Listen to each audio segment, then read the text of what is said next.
Murder by Experts.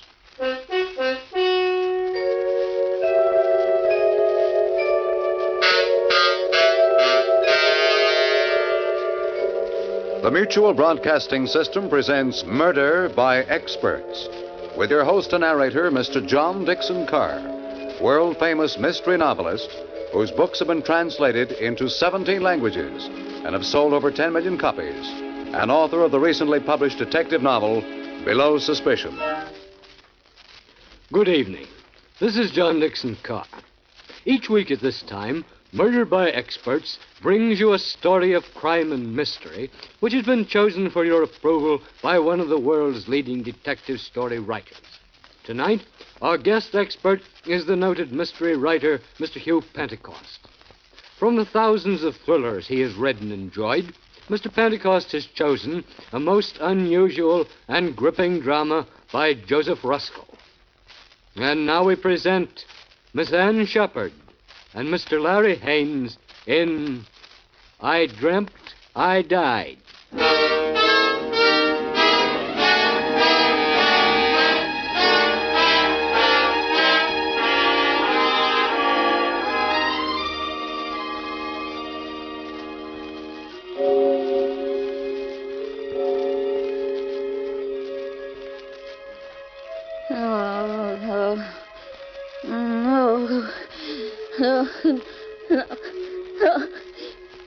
Don't kill me.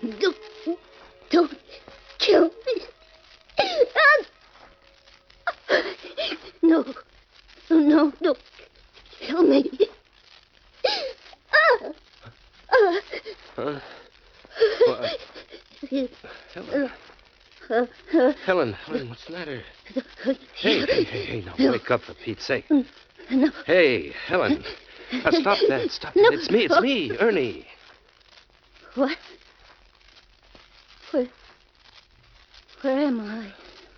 In bed, where do you suppose? It's 2 a.m. And I wish you'd let me get some sleep. Oh. Thank heaven, then it must have been a dream. Oh, Ernie, it was so real.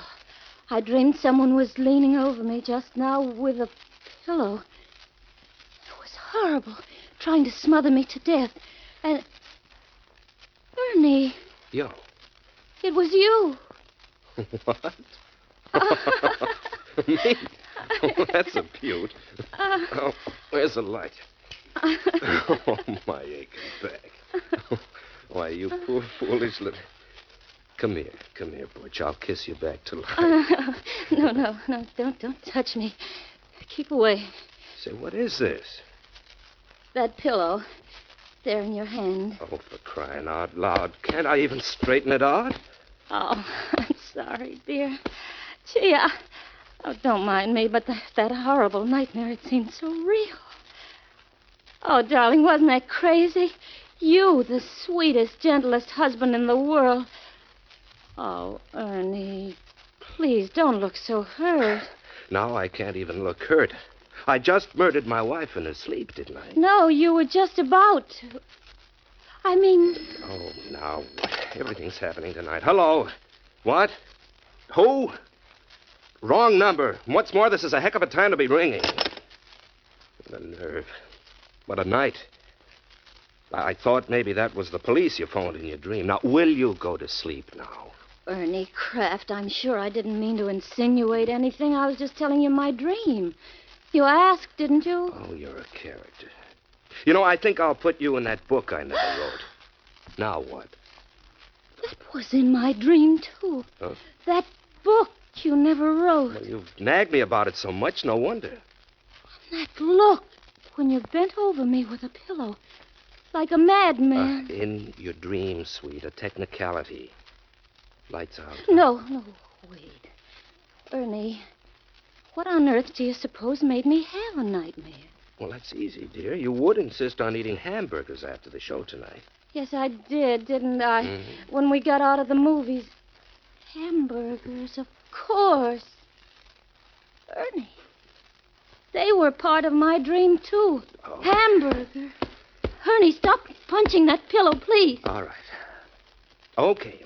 Go ahead then. Tell me your dream, all of it. Neither of us will sleep until you do. Now, wait till I light this cigarette, huh?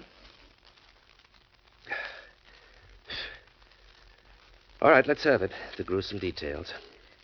Well, if I can... Terrifying. What happened before I smothered you with a pillow? Well, it's all like a crazy quilt, something about your job. And I was a millstone around your neck. And hamburgers.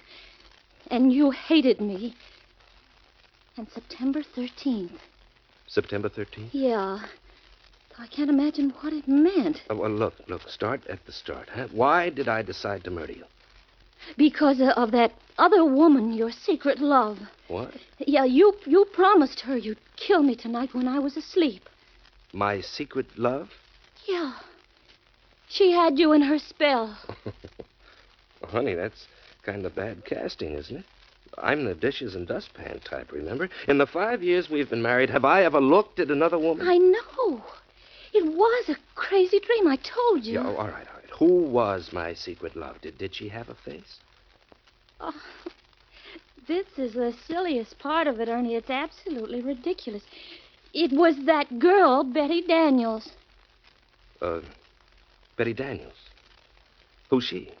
Remember that tall, dark-haired artist I introduced you to at Cape Cod this summer?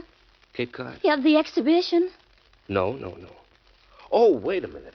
Trousers and a long cigarette holder, very intense? Yeah, very intense. Oh, now, what the devil? What was she doing in your dream? Well, we said hello to her, we walked off, and that was that, casual. I know. I hardly remember her myself. I can't imagine why I dreamt of her. Oh, that dream, that awful dream, was so crazy. And yet it seemed to be telling me something, warning me. Strange and weird, you know how dreams are. First thing I remember is Provincetown, and us looking at that art exhibition exactly as we did this summer. Only now, the picture was about 10 feet tall and hanging crooked. And then she came along, Betty Daniels, just like then. Black corduroy trousers, a yellow shirt, long cigarette holder, exotic. But this time, oh, so menacing. And she recognized me just as she was about to pass and stopped. Hello, Helen. And I introduced you the same way as I did then, only not exactly the same. Like in a dream. Silly, you know? Betty Daniels, this is my husband, Ernest. He is very faithful to me. How do you do? How do you do? We've never met. That's a marvelous oil painting, Helen, don't you think? Or do you prefer hamburgers? Well, My wife prefers hamburgers, Miss Daniels. Oh? I didn't know. Oh, only after a movie, though. Betty and I met on the beach, Ernie. She's a painter. Really? Our rowboats got tangled. That's how we met. Yes, it's all very casual. I hardly remember. Well. Ernie and I are going back to New York today. Isn't it a shame? I wish you two wouldn't stare at each other so. Well, we'd better be running along, Helen. Lots of packing to do. Ernie has to get back to his silly old job. He's a reporter. A reporter? Shouldn't he write a book he never wrote? Well, imagine, that's what he always says. Well, goodbye, and I'm certainly glad you two won't be seeing each other again. Goodbye. Goodbye, you two. Goodbye. The scenes sort of dissolve into each other like a kind of dream movie. And I'm trembling with fright because I have a vague feeling I know how the plot's going to end.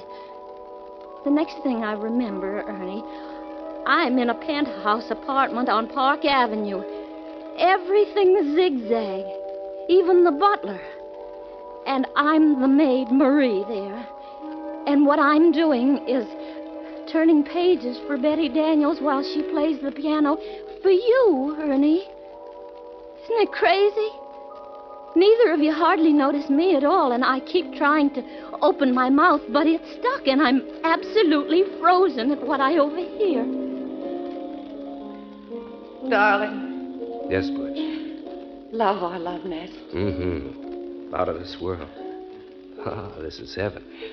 Ernie, do you ever call your wife Butch? No, never. Who gave you that idea? I hate the very sight of her. She's really a little ignoramus. You're telling me she prefers hamburger. Ernie, do you think she suspects? No, of course not. She thinks I'm at a gin rummy game.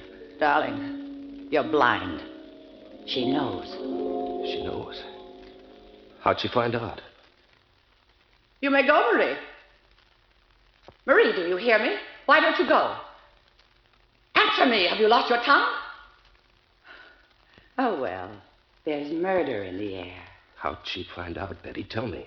Darling, do you suppose she doesn't know what happened this summer at Provincetown? After we all said goodbye? You came back to look for your cigarette lighter.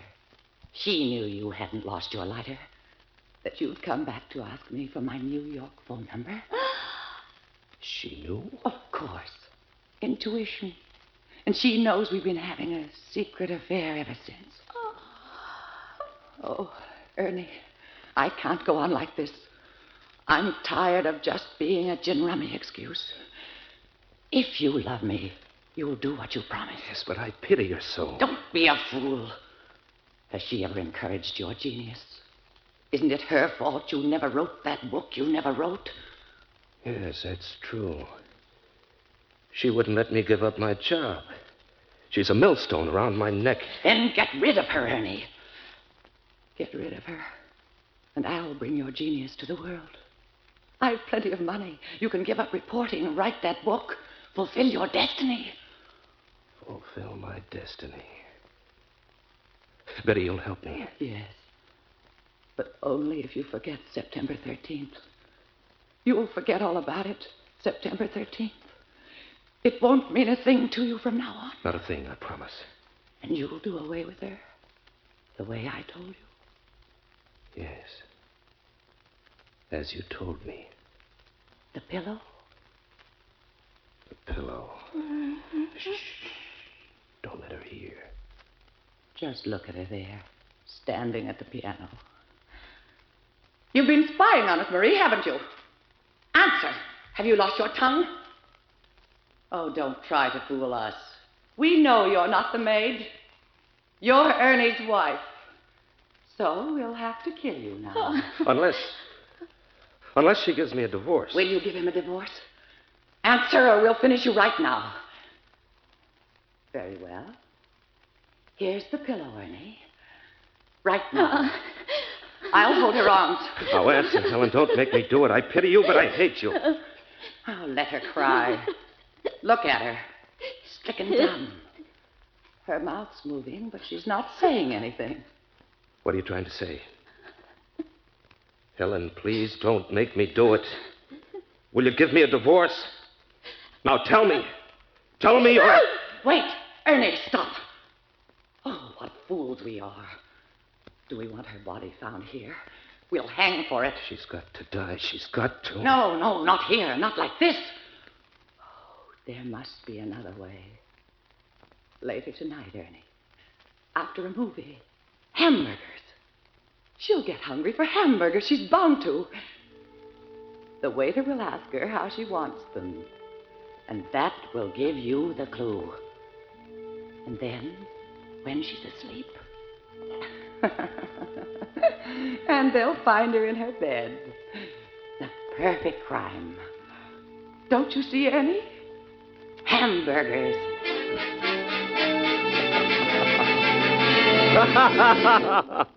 Oh, and so this Betty What's-Her-Name and I were going to commit the perfect crime with a hamburger, huh? No, honey, you ought to sell that dream to Abe Burrows just for the laughs, you know?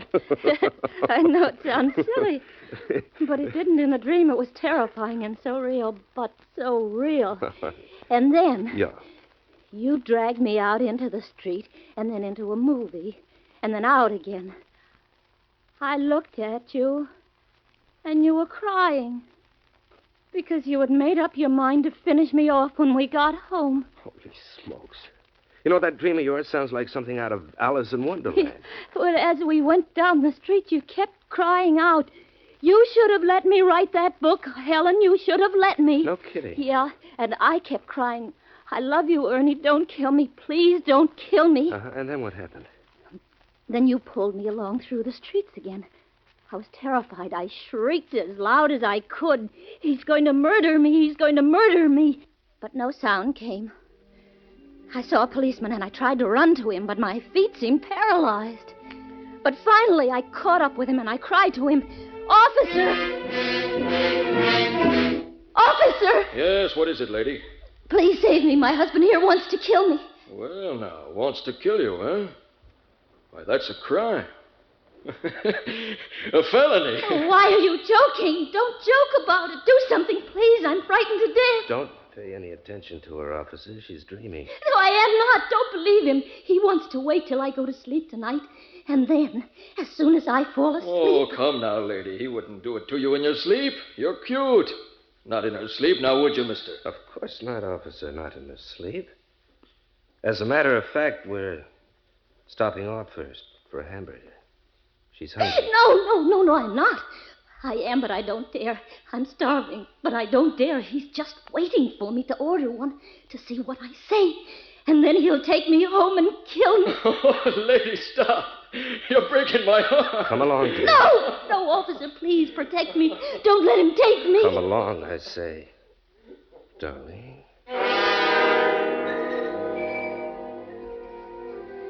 And then we were in a little lunchroom in our neighborhood around the corner from our house, sitting on the stools.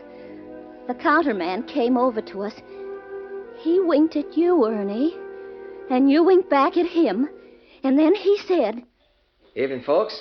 What'll you have?" I tell you what, Joe. Make it 2 hamburgers. Right.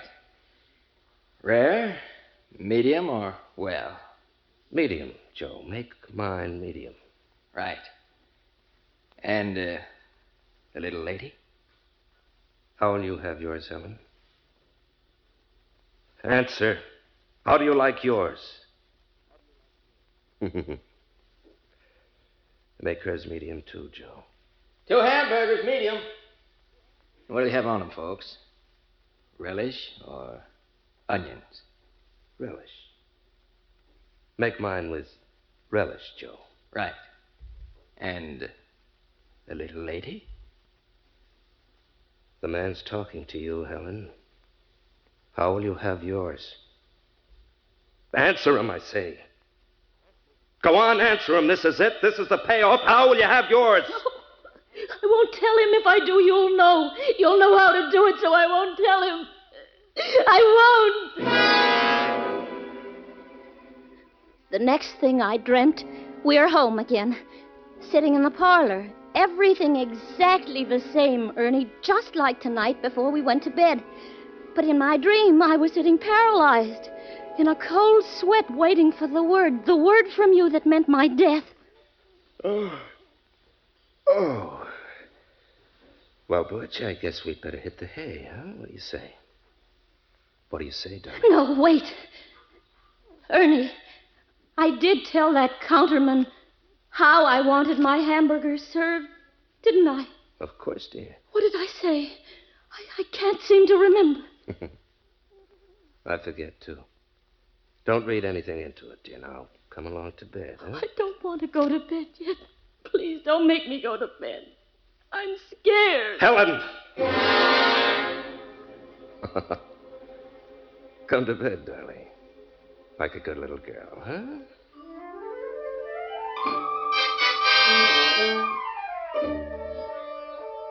We went to bed.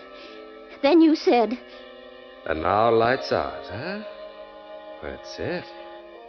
I tried to think of everything I knew to keep awake. I wondered whether I ought to count to 100 or whether counting would put me to sleep. I tried not to count, but I felt myself getting sleepier and sleepier. Asleep, honey? I heard, but I pretended not to.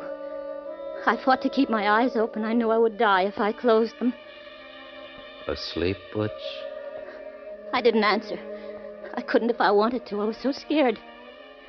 And then pretty soon I heard you stirring ever so quietly, and in a moment you were leaning over me. Oh, Ernie, I know it was just a dream, but it was so real. And there was hatred in your eyes, and there was a pillow in your hand, and I knew you were going to do it right then. Oh, gee, that's a beaut. That's really a honey. When you have a nightmare, you sure do it up golden brown and creamy. Well, wasn't it crazy? Oh, darling, wasn't it mad? But, Ernie, how does a person have a horrible dream like that? What does it mean? Well, it's a cinch. I'll interpret it for you, and without a dream book. You will? Good, then tell me. All right, easiest thing in the world. Darling, where did we go tonight? To a movie? Uh-huh. What kind of a movie? It was a murder mystery. Gee, that's right. You think that was Don't interrupt, Butch. Now, who was starring in the movie? Betty Davis. Now, repeat that first name. Betty. Uh-huh. And the villainess in the dream, my secret love, the girl we met last summer, was also Betty Daniels, huh? Well, that gave you Betty on the brain when you went to sleep tonight. And movies, and murder, and those hamburgers you did stop to eat after the show wrapped up the whole sequence. And no wonder. They're still lying on my stomach, too. Well, what was the pillow doing in it? Oh, darling, what were you talking about this evening at supper? That chore you intended to do tomorrow? Huh? Oh, I've got to stuff the pillows. They're caved in the way the feathers have come out. Right. That's your pillow you had on your brain. Which brings me back to the hamburger. Yeah, I was going to ask you. I mean, that nonsense of how did I want the hamburgers. What all that mean, for heaven's sake? Precious, how did you order your hamburgers done tonight, remember? No, I don't recall. No. Of course you can't think now. How do you almost always order your hamburgers? Well, smothered in onion. Huh? Oh, Ernie, of course smothered in onion. Smother, pillow, smother with the pillow. Check. Oh, for goodness. Oh, my gosh. So that was it. Well, if that doesn't... Ernie, that was wonderful. Really. The way you did that, figured it all. I think you'd make a terrific detective. So I'm a police reporter. Close enough? Ernie, dear.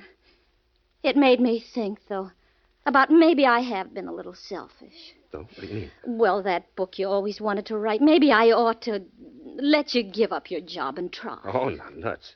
Have us both starve? No thanks. Anyway, in my sane moments, Helen, I've always known the truth. I'm no writer. If I had it in me, it would have come out of me, job or no job. I could take up nursing again. Well, it was hard. No, but... nonsense. I won't have it. I don't say any more about it, and that's final. You're a swell guy, though, Butch, to offer to. Oh, Ernie, there was one thing more. Yeah? What do you suppose that was about September 13th, about your forgetting September 13th? What did that mean, do you know? Mm-hmm. Don't you? No, I can't. Well, it does seem familiar enough, but I can't seem... Where are you going? Get something out of my wallet. Wait a minute. Helen. Hmm? Helen, what's the date of our anniversary? It was September 13th, of course. Tomorrow. Was that... Right. You've had that on the brain, too. By the way, here. Little present for you, darling. Tickets, 2 airplane tickets to Havana. Right again. We're taking an anniversary trip. I wanted to surprise you when you woke up, but... Well, happy anniversary, baby. Oh, Ernie. Oh, you great, big, precious darling. How can I ever... Then you didn't forget. You always did before, but this time you didn't. Oh, Ernie. I can't stand it. First that dream, and then finding out it did mean the opposite. Oh, no, Helen, don't now. Come on. Oh, but it was so sweet of you. I'm so thrilled, Havana, where we had our honeymoon, and you haven't forgotten.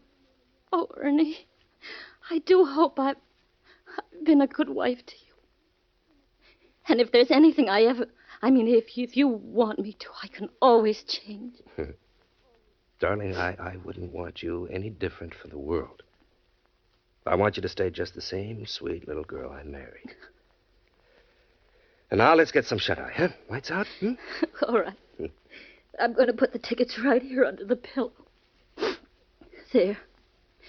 And have a happy dream for a change. Good night, Butch. Hey, you haven't kissed me. Good night, dear.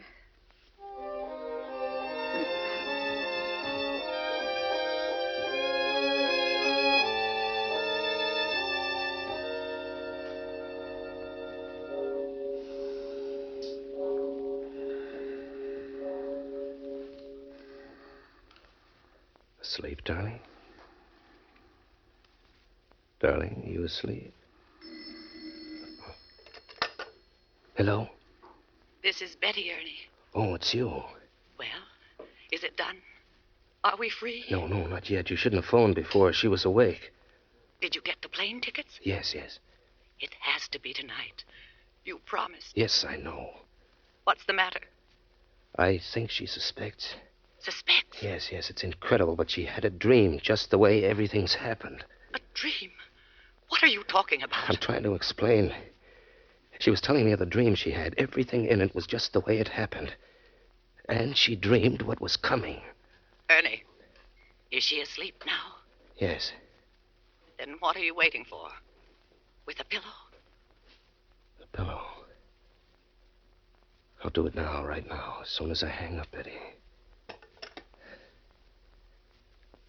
Right now. This pillow. Slip out of bed. Easy. There. The pillow. Right now. Oh.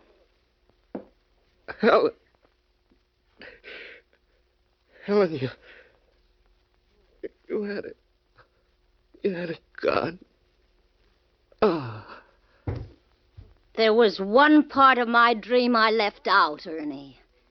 In the end, I killed you.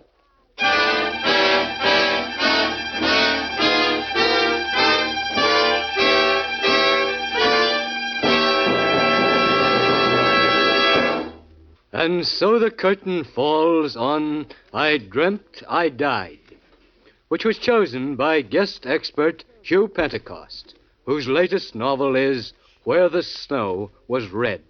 Next week at this time, Murder by Experts brings you a story of 3 people caught in a whirlpool of intrigue, with death their 4th companion, as selected for your approval by Miss Helen McCloy. Until then, this is your host, John Dixon Carr, hoping you'll be with us next week at this time.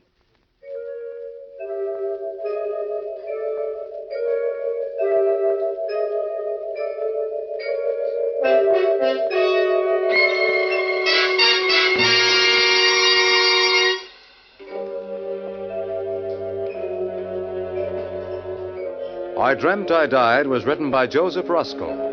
In our cast were Ann Shepard, Larry Haynes, Grace Coppin, and James Stevens. Music on the program is under the direction of Emerson Buckley, composed by Richard DuPage. Murder by Experts is produced and directed by Robert A. Arthur and David Coogan. All characters in our story were fictitious, and any resemblance to the names of actual persons, living or dead, was purely coincidental. This is Phil Tonkin speaking.